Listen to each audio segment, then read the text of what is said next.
Hi there, I'm James Osborne, the co-founder of the Recruitment Network, and this is the TRN Podcast.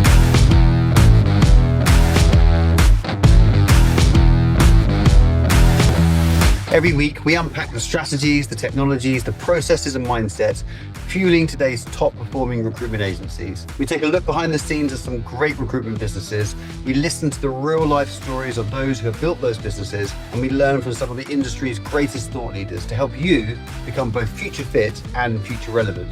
So let's begin with this next episode of the TRM Podcast.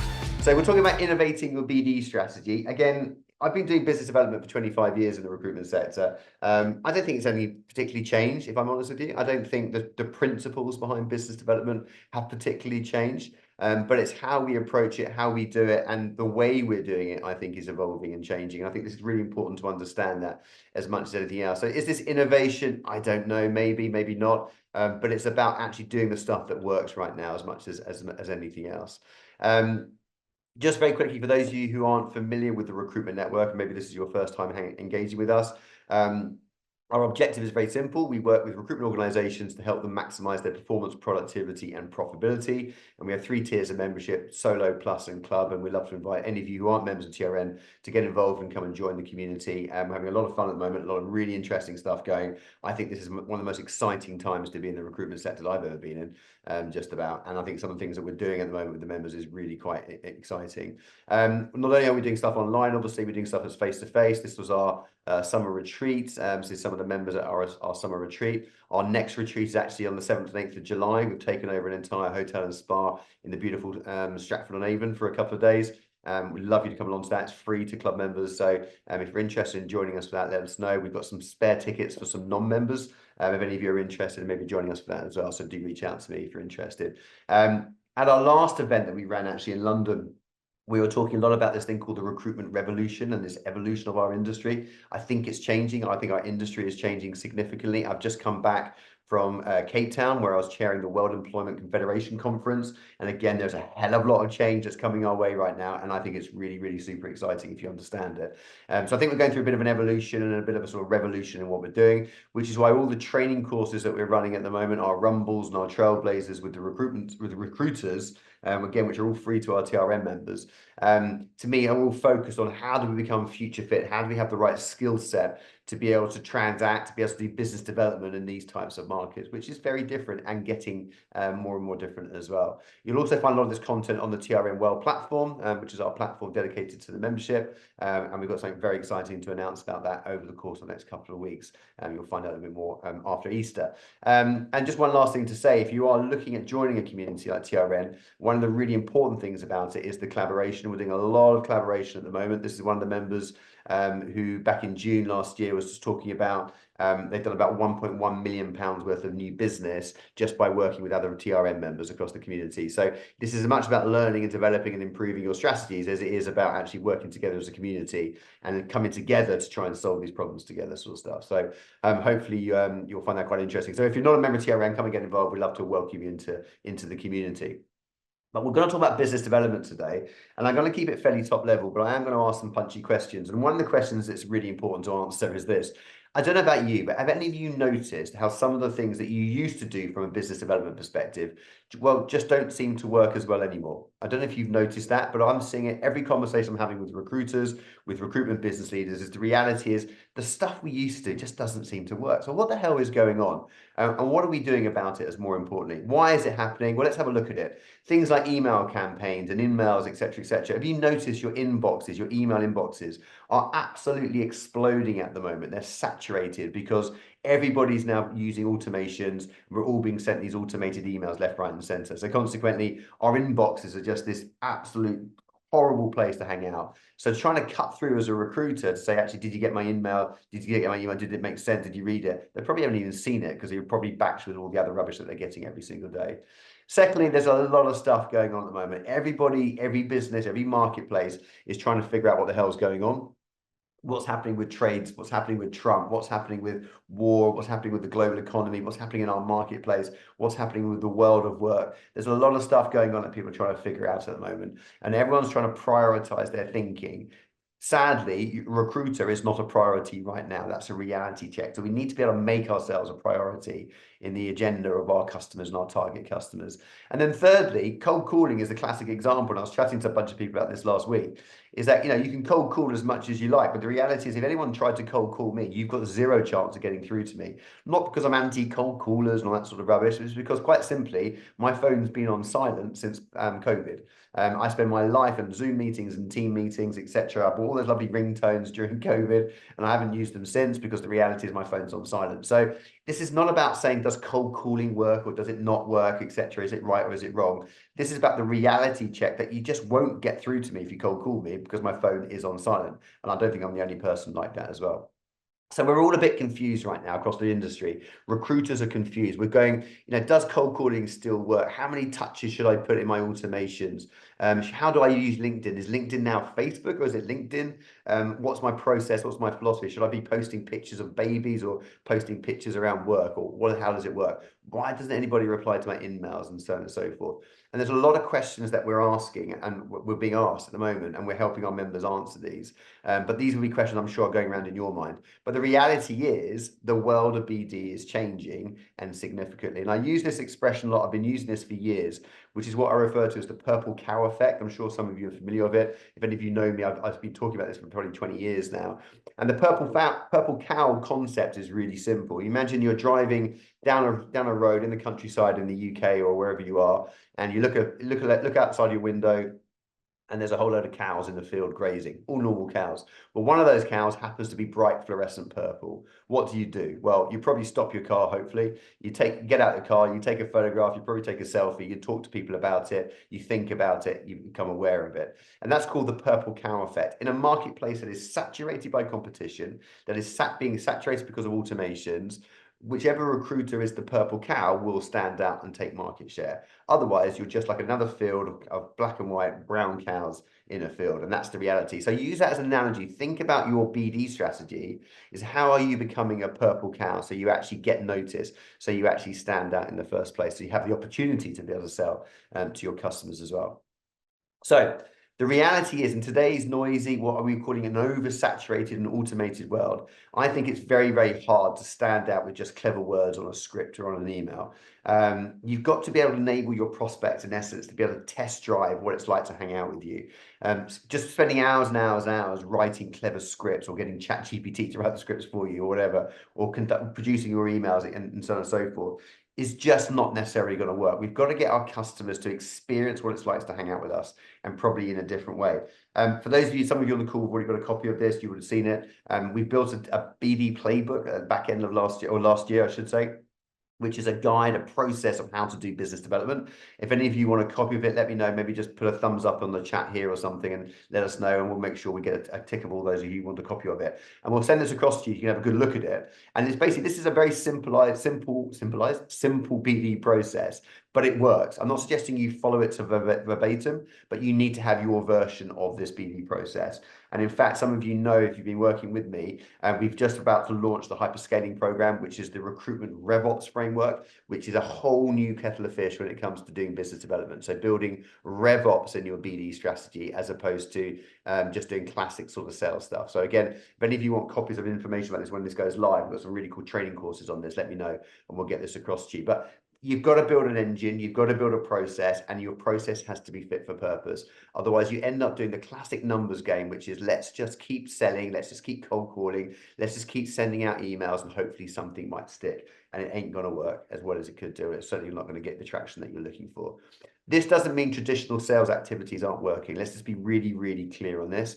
It just means they're not working as well as they used to. I'm not anti-cold calling. I'm not anti the telephone. I'm not anti-social media marketing, etc. I just think we've got to find different ways of doing these things better. Otherwise, it's a hell of a lot of time wasting going on. I think it's a bit of a reality check. And I think you'd all probably agree with that. So when we talk about how things are working, we talk about two things: efficiency and effectiveness. So, efficiency being, can I do lots of them quickly? Can I get them out the door quickly? So can I do some form of BD outreach at scale? Effectiveness is, does it actually land? Does it actually get results? And again, it's a really interesting thing. If you look at all the sales activities that you're currently doing, your cold calls, your emails, your CV specking, whatever it is, and almost try and plot them on this grid here based on how effective they are and how efficient they are, you'll start to realize that actually a hell of a lot of what you're doing is neither efficient nor it's effective. So it just becomes basically a distraction from what we should be doing on a day-to-day basis. So let's try and move everything up into that top right-hand corner where we can do lots and lots of stuff at scale. And this is where tech and AI will help you with that, but it's also landing at the same time as well and having an impact. So maybe let's be very clear on this. Cold calling works, it's still effective, but actually let's ask the question, is it really efficient if you're maybe getting a 1 or a 2% conversion? Similarly, automated AI marketing works. Of course it does. It's super efficient, but actually, is it effective? Does it actually create that real sanity metrics of conversions, or is it just vanity metrics of likes and followers and all that type of stuff?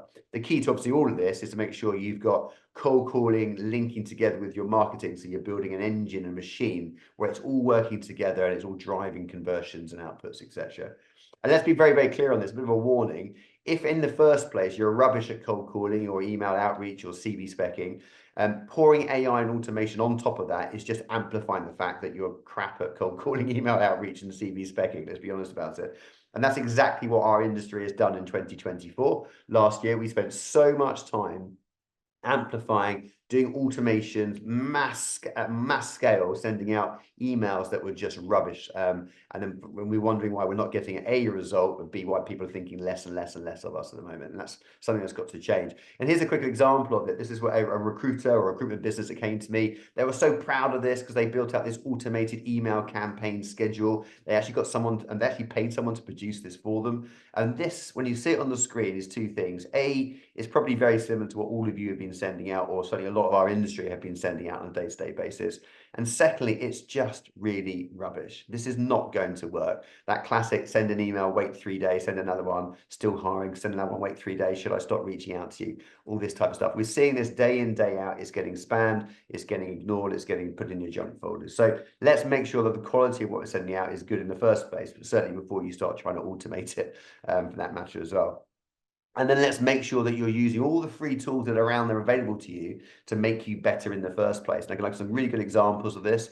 So we've created some really cool workflows, automated GPT workflows that allow you to track all of your email outreach and all your send outs that you've done. And it analyzes that and tells you which time when you sent an email worked best, what subject line did you use works best, what content are you using works best, etc. So your May email campaigns are going to be much, much better than your April ones. You can use the social listening tools like Sprout Social, or even you can create a GPT to do it, to identify which companies should you be reaching out to in the first place. You can do some historical hiring data, so looking at companies and identifying peaks and troughs and trends to identify which companies will be hiring in the next 30, 60, 90 days based on the data that we're putting in, based on the trend analysis that we're doing. So we built these tools for you. If anyone wants copies of this, we'll send them across to you and you can use this. But these tools help you identify that if you're going to do email outreach, let's make sure we're reaching out to the right people at the right time with the biggest need. Don't just do spam stuff all over the place and hopefully something might stick, which is a little bit what our industry has been doing. I call it throwing up all over your marketplace. It's not a particularly clever way of doing business as far as I'm concerned. As some of you know, we've been creating some really cool playbooks recently. We've created one recently, which is about how to build an automated outreach workflow using AI. Again, if any of you want a copy of it, just do a thumbs up thing, whatever it is in the chat, so we know that you want a copy. We'll get it sent across to you. But again, this is just basically building out for you a very clear and simple process. You pump in some GPTs, you click enter, it gives you the results. Then on those results, you add in another GPT to build on it. I've mapped all this out for you with all the prompts. It's all there for you. But this will build a really clever automated outreach workflow that actually lands and actually works. And we've got some great results off the back of it. So again, if you want a copy of it, let us know. We'll ping it out to you. No problems at all. I'm here to try and help you today. And this is really important. I want you to be thinking about what it is that we're doing. So, but let's look into this now. Why is this all important? Well, look, the buying process has changed. We talk about the sales process. Before we think about our sales process, let's just go back into the buying process. So how do people buy things now? I think the reality is the way we buy things today is very different from how we used to buy stuff yesterday. When you book a holiday, when you buy a car, when you buy a bit of tech online, etc., the process we go through to buy it is different from what it used to be. So the idea of someone cold calling me and saying, do you want to buy this, buy that, just doesn't sit well with me anymore. And buyers today are more informed, they're more independent, and they're more diverse than ever before. So how we're selling to them needs to not only be applicable to that, but it also needs to think about the different types of people that we're selling to. I'm not going to get heavy on this, but something that you've got to be really conscious of is the different generations we have in our workplaces now. The reality is, for the first time ever, there's 4 to 5 different generations working in our businesses and working in your customers' businesses. If we focus on the 4 obvious ones, the baby boomers, the Gen X, the millennials, and the Gen Zs, each of these groups have a different process that they go through when it comes to buying. So if you look, for example, probably the 2 most important groups right now, the millennials and the Gen Z. Millennials, because that's the majority of people who are in decision-making roles. So the majority of your prospect target customers are probably millennials, but also the Gen Z are now on the rise quickly, who are becoming the new decision makers of the future. So let's understand how they make decisions to make sure that when we are selling to them, we're aligning that to their buying process, not just how we want to sell. And as you can see here, millennials, they're research-led, they're digital first, they want speed, they want transparency, et cetera, et cetera. So very, very different from the baby boomers who have a very different way of buying from you. Does that make sense? So if you understand the markets you're going after, the generations you're going after, you can probably adapt your sales approach to their buying style or their buying preferred thing. So baby boomers, they want in-person meetings, they want phone calls. That's where the cold calls really, really work. But they appreciate experience, your loyalty, your credentials, and they're probably going to respond to you with a longer form message with lots of context and mapped out, etc. Different necessarily from the Gen X, value time saving, their clarity, they want directness. They prefer an email. They will take a call, but they do prefer an email. They respond well to conversations around efficiency, return on investment, problem solving, etc. So if your target audience are very much Gen X type people, then you might want to think about how you're communicating with them. Whereas the millennials, they're probably going to research your company and your reputation online, but even before replying to you. So how do you look when people search for you? They prefer a LinkedIn message or an email over a phone call. They expect you to personalize those things. They expect it to be relevant. Having generic messaging is an absolute turn-off for them. And they want to partner with you. They don't want to pitch from you. 2 very, very different things. And then our Gen Zs, they value fast, conversational, informal communication. That's why they're great to communicate with on WhatsApp or on Slack. They don't like jargon, they don't like formality, they want video snippets, visual storytelling, authentic messaging, and they want to know your values as a brand or as a recruiter. So again, can you see there's different generations in our workplaces now? And actually, if the market that you're targeting in particular are probably or maybe made up of more millennials and Gen Z, I can't help thinking that the cold calling approach of the old days that we used to do with the baby boomers is probably not just going to work as effectively anymore. Doesn't mean it doesn't work, just as effectively anymore. And this is about building efficiency and relevance in our outreach as much as anything else. I won't go through this in detail. I'll share these slides with you later on. But again, there's some insights into basically what are people looking for? What are these different types of people looking for when it comes to buying from someone, from a recruiter or from anyone for that matter as well. And again, I've mapped out some examples of how you can adapt your style by generation. Again, I'll share this with you later on with the slide deck afterwards and you have a copy of it. Some quick wins to think about though off the back of this. So think about how can you segment your target audience by generation and then adjust your messaging accordingly. In some cases, you can do multi-channel, which we're going to talk about in a second, ways of communicating with them to make sure you're covering everything. Use social proof, really important. Use social proof and your online reputation, especially for that millennial Gen Z group of buyers as much as anything else. Value first outreach. So think about, are you trying to sell that first interaction you have with the customer? Are you trying to sell something or are you trying to add value to their life? Are you sharing with them data, insights, benchmarking, something that's going to be useful because they're looking for useful partnerships as opposed to someone to sell to them. Try and ditch the cold call script. Wherever you can, especially on the millennials and Gen Z, instead send voice notes, send video messages or different types of hybrid touch points. And wherever you can, be relevant and be human, especially with some of those younger buyers who definitely buy from people. They don't buy from brands anymore, they buy from people. So there's 5 quick things to think about. I'm going to show you some practical examples of this in a second, but hopefully that gets you thinking a little bit about actually what you're doing in your strategy as you're building it out. And then we talk about an omni-channel strategy. And an omni-channel strategy quite simply means rather than just target someone in one way, you're going to target people in multiple ways. And the really cool thing about the tech and AI that we could use today, it allows you to run a multi-channel strategy without having to do lots of things differently and all of this at the same time.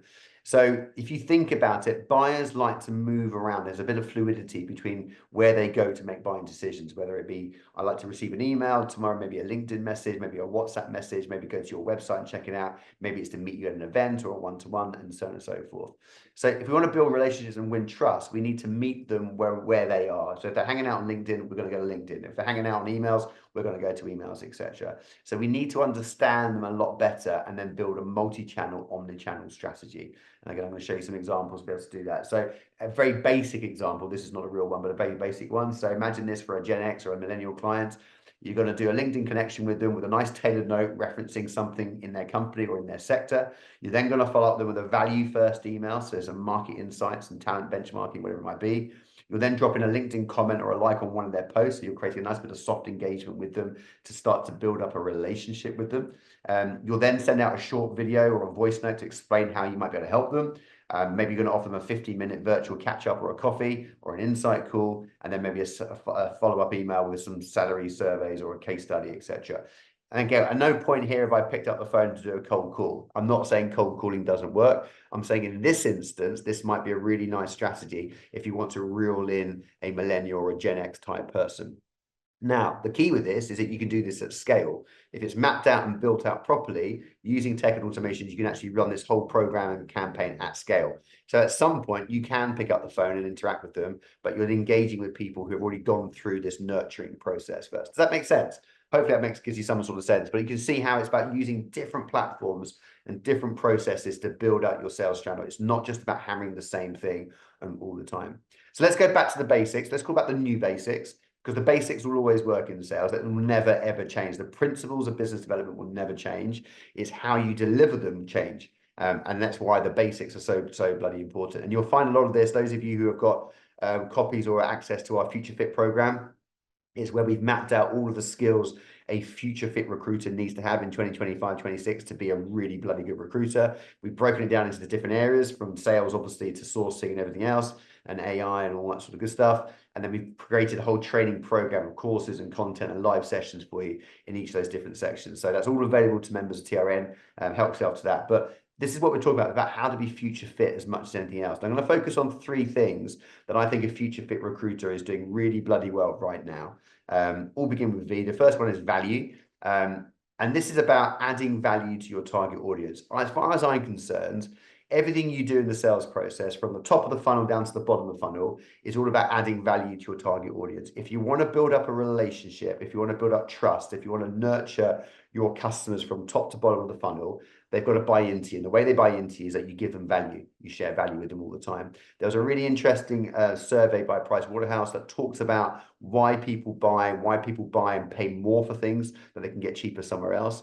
It's based on trust. And trust is a huge, huge piece. If you want to get a premium for your product, then you've got to build trust with your customers. So if you can understand your customers, their personas, their issues, their challenges, their pain points, and if you can deliver value-based solutions that will help solving those pain points, then by default, you're earning the right for you to actually have a proper conversation and sell to them. And then you can properly build trusting, high-impact relationships. That's when you can start winning the good business right now. I'm not interested in recruiters winning spot deals right now, a contingent job here and a contingent job there. I'm interested in recruiters going out and winning 6 multi-hire campaigns type stuff.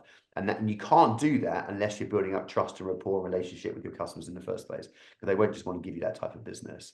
So how do you do that? Again, very basic. I'll run through this quickly. Step 1 is you always build out a TCP, a target customer persona. There's nothing new, there's nothing rocket science about this.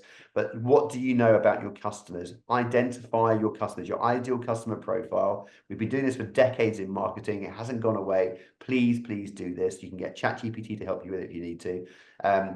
But who are you targeting? I'm targeting this type of person. I'm targeting heads of procurement or heads of HR, or I'm targeting senior SaaS tech salespeople, whatever it is.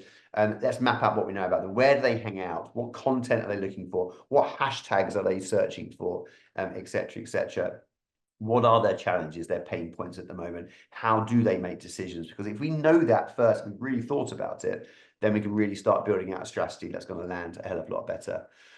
When you build out your TCPs, home in hard on those pain points. So what are the things that keep them awake at night, their biggest challenges and issues? I've just mapped out for you here. We did a big survey across a whole load of HR and procurement people. These are the biggest challenges across the board that they have, that facing at the moment. Talent shortage is right up there, which is obviously good for us as recruiters, but things like redeployment, re-engagement of the workforce, retention, diversity, workforce planning, these are all their issues and challenges they're facing at the moment. You just specking out a candidate to them is not going to help them solve these challenges today. So again, we want to talk to these issues, these challenges. That's why it's important to understand them in the first place. And again, you can use GPT, you can use your own market data to identify what are those pain points of your TCPs in your marketplace. And then we're going to start warming them up with some value and insights. Before we're going in with the sales call, we're going to start trying to warm them up first of all. So my conversion rate from a call to a meeting with the customer is significantly higher because I put a bit of effort in the top end to warm them up first and build a rapport, trust, and relationship with them, add some value to them. The conversion ratios you see of recruiters at the top of the funnel, which is purely cold, are really, really poor at the moment, and they're getting worse. So this is about warming the customers up. So then when you're making all those calls that you're making, there's hundreds and hundreds of calls which you should be making, you're doing it at the right time, at the right part of the sales funnel as opposed to anything else. And again, let's get ChatGPT to help us with that. So here's ChatGPT. I'm going to tap into it. I want you to act as my research agent. I run a recruitment business. I focus on technology companies. I typically place sales roles such as fractional CRO, sales managers, RevOps, etc., into listed businesses in the UK. Obviously, the bits in brackets, the bits you can adapt to your own markets. And now I want to engage and build relationships with decision makers in my market by adding some value to them and being useful. So this is the prompt I'm putting into ChatGPT. And actually, this is the full prompt here that I've utilized here. And basically what I'm asking it to do is to identify their pain points of these types of people, and in particular around sales, which is the area that I recruit in. So then I can then develop some useful stuff, some value-added stuff, content, tools, insights, that I can then share with them as part of my warming up, my nurturing process. So I can get ChatGPT and AI to build this for me in seconds. These things I'm building are what I refer to as the pain relievers. If my customers have got pains, if I'm sending them my pain relievers, then obviously I'm going to help them with their problems, their issues, and so on and so forth. So this is what I've asked ChatGPT to create for me, and then off it comes now, and it starts mapping out for me all the different pains of my particular target customer profile. So again, use this prompt I'm sending you, I'll send you a copy of it afterwards. Use that prompt, pump it into ChatGPT, and you'll get your own results off the back of it, such as you're seeing on the screen here. In this case here, I've asked it to produce 12. I'm then going to pick one of those pain points. In this case, number 11, the talent retention and remote work challenges, just one of those. And then from the back of that, I'm now going to build out my pain relievers so I can now flood my market with value as opposed to flooding my market with spam. Two very, very different things. So what have I done here? I've mapped out for some examples of the different types of pain relievers I can send out to my customers. So I can do a benchmarking report on remote sales salaries and benefits. I can do a remote team culture playbook. I can get a retention scorecard template out to them. I can run a workshop or a webinar about how to build a loyal, high-performing remote sales team and maybe get a guest speaker to come in and be part of that. I can create an onboarding audit tool. I can do some mini case study series about how tech firms are retaining top sales talent, and so it goes on, and so it goes on. And remember, all these things I can do in seconds using AI and tech, etc. So now I'm building out this entirely beautifully targeted box of content, value-added tools that I can start flooding my market with. And all that is doing, no one's going to buy from me because I sent them some value-added tools or something about pain reliever. But what it's doing is it's giving me more and more permission to be able to pick up the phone and have a conversation with them. That means my conversion ratios when I'm doing my calls are going to be much, much, much, much higher. Does that make sense? Not complicated, and we can use AI to now help us with this, to do this at scale, which obviously where it becomes really exciting. We've got lots of examples of this. We've built out predictive analytics agents for members to help them take that to customers, so it helps them be proactive in their recruitment piece. And actually, this is actually the prompt that I created. So if any of you want to copy this, I'm happy to share it with you. So here is basically where we built out some predictive analytics GPTs.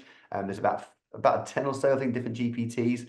All that data comes back into a little mini, what we're going to call a data center. It's not a data center, it's just a box of data.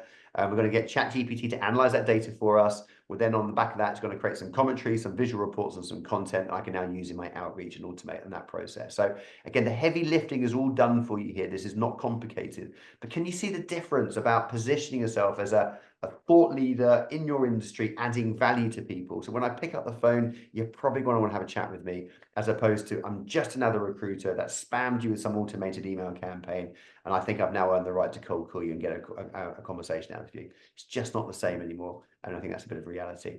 So that's the first part, the value piece. The second piece is around visibility. I'm obsessed by this at the moment. I came off a call first thing this morning with one of the members. He's had a really good period of time at the moment, which is great. And it's because they've been truly, truly visible in their marketplace. You're open for business. Everywhere I look, I see your face, I see your name. You seem to be really, really proactive in our marketplace. That's what we want people to be saying about you as much as anything else. Some of you may know this. We've just in the process of launching the social scaling program, which is an entire personal branding program. It's really, really cool. I've tested it with a few of the members over the last month. They've had some amazing results off the back of it. So we know this works, which is really cool. And this is a program all about building out your personal brand to make sure that that top of the funnel stuff that you're doing is really meaningful, and it's landing and it's getting the results as anything else. If any of you want information about that, some insights into that, again, give me a thumbs up or a little like or whatever it is on this call. And we'll send you some of the content around it. The first session, for example, is how do you actually master the LinkedIn algorithms? Do any of you know how to beat the LinkedIn algorithms? So every time you put some content out on social media or an email, it actually lands, it actually gets the results that you're looking for, as opposed to it's a vanity metric because you got a whole bunch of views on it or whatever it might be. So let's understand that as much as anything else. Again, if you want to copy that, let me know. But ultimately, I'm obsessed by this, that I don't think in recruitment you can do your job properly, but certainly I don't think you're going to win in this marketplace if you are hiding behind emails and behind in-mails. You've got to get out in front of your customers. Those of you who know me, I've spoken about this for the last 20 years. When I started in recruitment, we were challenged to do 20 client meetings every single week. That was a hard slog. We didn't have half the technology you guys have today, but we got out off our backsides. We went out and we saw customers, and that's where you win business, and that's where you win good business and build proper relationships. And that's where you can do proper consulting with your customers and all that sort of good stuff. That's really important right now. So it's so important for us to get out in front of our customers a hell of a lot more than we are at the moment. If I'm honest, I talked to a lot of recruiters. They think doing 3 client visits in a month is good. And that to me is like fireable and a sackable offense as far as I'm concerned. A bit harsh, but you get the idea. Let's get out in front of our customers and be truly, truly visible and add value. That's where we can really, really have a massive, massive impact. So your visibility is critical right now. So think about sales is as much about or less about cold calling customers to try and buy from you, and more about getting in front of customers, having a compelling reason for your customers to move down through the sales funnel. You can use lots and lots of all these different agents that we're building at the moment to help you feed the top of your funnel. But we have one core objective, which is to get out in front of your customers. I don't care if it's face-to-face or whether it's Zoom or Teams. Face-to-face is better, but if it has to be Zoom or Teams, fine. But this is a recruiter's USP right now. The more time you are in front of people, the more business you will win. And I'm not talking about 3 or 4 meetings a week. I'm talking about getting in front of 15, 20, 25 people a week. And don't say to me that's impossible to do, because it absolutely isn't. It's really bloody easy to do. And in fact, if you look at it now, there are 93 people currently on this call today. I'm in front of 93 people. I'm not saying any of you are going to buy from me because you're on this call today and come to this session, but actually, let's be honest about it. I'm having 93 very light touch, soft touch meetings with all of you. And then that started the sales process. You're living and breathing the buying process that I'm trying to deliver. And it's the exact same thing with your customers. So we've got to get out in front of our customers as much as we possibly can. The most important question to answer right now is not why would a customer want to buy from us, but what is the compelling reason why they would want to meet with you? Think about that as a different question to answer with your team, because actually it changes everything. It changes your process, it changes your outreach strategy, it changes your calls to actions. It's all about just getting a compelling reason for someone to want to meet with me. And again, if you look at our automated outreach workflow plan, in that process, I've mapped out, you'll see some of the stuff I'm talking about today is in the process around building the customer avatars, the ICPs, and then expanding what our definition of meetings actually are, and then creating value propositions for each of these different types of meetings. So again, I've mapped this out for you in this AI workflow. So I've done the hard work for you, but let's think about getting in front of customers, having more meeting with them. So the question becomes is, what is your objective, your target of number of prospect customers your recruiters are in front of every single week? And trust me, if you're not thinking 15, 20 per person, I think you're missing the complete trick here, as much as anything else. Let me give you a quick case study. Here's a sales funnel. You can see it's all about taking cold customers, warming them up and making them hot. This is one of the members we work with based in London. They've got about 14 recruiters within the business. And we wanted to try and get them in front of lots of people because they just weren't getting meetings. Their cold calling wasn't working, anything else. So what did we do? We wanted to generate some interest first and foremost. So we shared a whole load of insights and stuff around some of these employment legislation changes that were happening in April. So that went out as part of a social media marketing campaign. The call to action off the back of that was, if you're interested in this or you're struggling with this, we're running a round table in 3 weeks' time, and feel free to come and join us with that. We've got an amazing guest expert from the world of law who's going to just give you some insights around that. On the back of that, we had 132 people come to that round table event. And off the back of that, the call to action was, if you came to the event and you enjoyed it, which they all loved, then the opportunity is to have a one-to-one meeting where we're actually going to help you do a bit of a legislation audit. So actually see how your business is tracking against some of these legislation changes, et cetera, et cetera. Off the back of that, they had 41 one-to-one face meetings with prospects. It actually only resulted into about 35 in the end because 6 didn't turn up. But can you see that journey? And I'm not saying that's what you do every single day, but think about that just for 1 second, about the principle of generating some interest, creating some sort of activity for someone to do that's useful, adds value to them, get them to come along to it, and on the back of that, you've got a reason to follow up with them. Look at the numbers behind that, 132 to 40, 41 or 35. That's a significant number of conversions that you're getting from that point of view in comparison to maybe a traditional cold calling. Remember, I'm not saying cold calling doesn't work, but let's just compare those conversion ratios for a second in comparison to maybe what you're doing. And you can then decide whether you think that type of approach, that principle of that type of approach is a better way of doing it. Think about the reason why we do podcasts at the moment. Everyone's doing podcasts. There's a reason for those podcasts.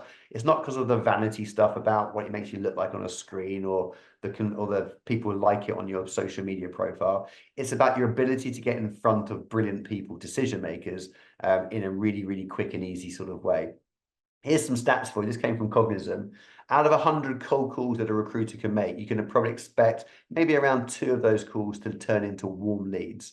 In the UK currently, the conversion rate is about 2.3%. It used to be about just over under 5% last year. It's in decline. So conversion rates from cold calls are getting worse and worse and worse. Remember, it also takes an average of 8 call attempts just to reach a prospect in that first place.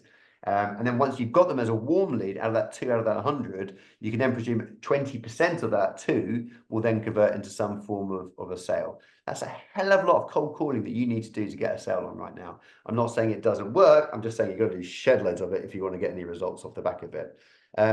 Think of it this way. If you look at some data that came from SpeakOn, the average acceptance rate for a podcast interview request is between 30 to 50%. If you've written a well-targeted, well-written invitation to someone onto my podcast, then you're probably going to get a significantly higher return on investment. That's 10 times the ROI out of a traditional cold calling.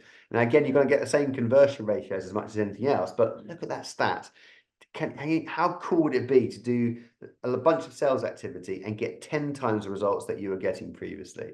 Again, I'm not saying cold calling doesn't work. Warm calling works a hell of a lot much better. And all these people have been on my podcast. I can now follow up with them, have a conversation with them, talk about business, etc., etc. So if you want to find the quickest way of getting in front of your customers, invite them into your round tables, add some value to their life, invite them onto your podcast series, whatever it is. It's the principle of getting in front of them as much as you possibly can. How do you do that? Well, look, here's a simple way of doing it. Again, let's use ChatGPT for a simple conversation today. Go into ChatGPT. What are the top 10 podcasts for SaaS tech sales leaders? That's the market I'm targeting, remember? Here it comes back now and starts giving me a list of all the different podcasts that SaaS sales tech leaders tend to go to and tend to watch more than anything else. Cool. So I now know the top podcasts that are out there. What am I going to do from the back of that? I'm now going to ask you for each of those podcasts, who are the 5 most popular guests on each of those podcasts, because those popular guests obviously are 2 things. A, they're popular, which means people are going to like and listen to it, which is good. That's going to attract other SaaS sales leaders. But secondly, they obviously love being on podcasts, which is why they did it before. So that now gives me a really nice list. This is the list, this is just the first part of that list of all these people who I know are decision makers in SaaS sales firms, in SaaS sales tech firms, who like being invited on going on podcasts. So my outreach process to all of these people is, I heard you on a podcast. I'd like you to invite you on mine as one of the most inspirational SaaS sales tech leaders. Would you like to come and join me on my podcast, etc. And I reckon if I send it out to all those people you see on the screen here, I reckon I can get at least half a dozen of those to guarantee to come onto my podcast. So think about that conversion ratio of that process. The whole thing's taken me about 5 minutes to do that whole end-to-end process. Now in a very, very different place. Okay, cool. I was going to touch on this. I'm not going to touch on this now. I'll share this with you afterwards. It's a way that you can own a market. I talk a lot about this when it comes to the recruitment piece about attracting candidates, etc., etc. I'll share this with you afterwards. It's a very simple, clever way of basically actually owning some brand, owning some hashtags, etc. And again, I'll pick this through to you to another time, but not going to do it right now. Because I want to finish off on the last piece, which is around velocity. And this is about speeding stuff up. The really cool thing about the world we live in right now, if you have built a proper BD strategy, using our playbooks or using whatever you're doing, building out your ICPs, mapping out an omni-channel strategy, so you've defined and built all this out. The key now is to how do you do this 10 times louder and 10 times bigger and more often than you were before? How do you build velocity? And this is where tech and AI really come into its play. I've been using this graphic quite a lot at the moment to try and explain to people where the shift is as a recruiter. Because if you look at it as a recruiter, our recruiters spend a hell of a lot of time on the left-hand side doing all this stuff that I think just gets in the way of the stuff on the right-hand side, which is actually where you make money in recruitment. So in meetings, on the phone, attending events, networking, all that sort of good stuff. The stuff on the left-hand side just gets in the way of a recruiter being able to do that. And actually, let's be honest about it, in many cases, has been acting as a bloody good excuse for our recruiters not to have to pick up the phone and do the sales stuff. So if we can take that away from our recruiters, move them away from being these transactional recruiters and to become more transformational recruiters by using tech and AI, etc., then in theory, our recruiters can spend more time on meetings, on the phone, in events, in networking, etc., and doing what I think is the most important thing right now, which is humanizing recruitment, being human, being the front of the whole piece. And this is where tech, AI, automation is so exciting if you can get this piece right. Because in theory, if I can move people from that right-hand side to that left-hand side, then in theory, I can then get them to do 4 times the amount of activity, the human activity. If I can get them to do 4 times the amount of human activity, in theory, their targets will be quadrupled, and I'm probably going to get 4 times the net contribution out of them as well. That sounds pretty damn exciting to me. So how do you do that? We build agents. We build all these agents that we've been talking about over the years. I've got some brilliant examples of these I can share with you if any of you are interested. Different types of agents that are doing all that heavy lifting, top of the funnel stuff for you, to allow our recruiters to spend more time in the middle part of the funnel, meeting customers, and meeting customers as much as anything else. So what I wanted to share with you today, is it advanced? It's not advanced. This is not advanced at all. This is basic sales 101. But it's about thinking about the sales funnel philosophy. That's the basic sales process that's never gone away. Taking customers who are cold, warming them up, and then turning them into hot customers to buy from you. How do you do that? You have an omni-channel approach, a multi-channel approach that's adaptable to the different markets and the way people are buying right now. Think about how you buy things. Think about how you like to be sold to. Let's now do the same thing with our customers. It's about adding value to our customers all the way through that process, so it nurtures people down through the process, so they want to meet with you as opposed to they feel obliged to meet with you. It's big about creating proper visibility, so you are the noisy one out there in your marketplace. Everyone knows you're open for business, and it's about doing that at mass scale, creating real velocity as much as anything else. If you get those pieces right, and we've got tools and guides about all of this type of stuff I talked about today, so I'm happy to share that with you. But if you get that piece right, I think you have the opportunity to become the purple cow in the marketplace. And right now, if you are the purple cow, you will win market share, guaranteed. If you're not the purple cow, I think it's a really bloody hard slog right now, which is what a lot of people are facing. So hopefully that's given you some things to think about, some ideas to think about, and so on and so forth. I'm going to stop sharing my screen with you. We've probably got about a minute or two before I get kicked off this call. So I'm going to very quickly open up for any questions at all. If anyone's got any questions, drop them in the chat if you'd like to. Or put them wherever you like to put them, and we'll answer those questions for you. Otherwise, if you are, someone's just sent an emoji of a cow. Brilliant. I don't know how you did that. That was absolutely super. As I said before, stuff we talked about today, if you want copies of these things, we're happy to share them with you. And if you're a recruitment leader and you really want to just get this sorted right now, not only on the sales side, but everything else that we're doing, come and join the Recruitment Network. We'd love to work with you, love to engage with you, and we'd love to work with your recruiters to really help them get to that next stage. Other than that, have a fantastic rest of the day. Happy Easter when it arrives. Keep selling. Don't tell me it's quiet until it's quiet. Keep pushing hard, and have a great Easter. Have a great long weekend. I look forward to catching up very soon. Thanks, everyone. Take care. Cheers.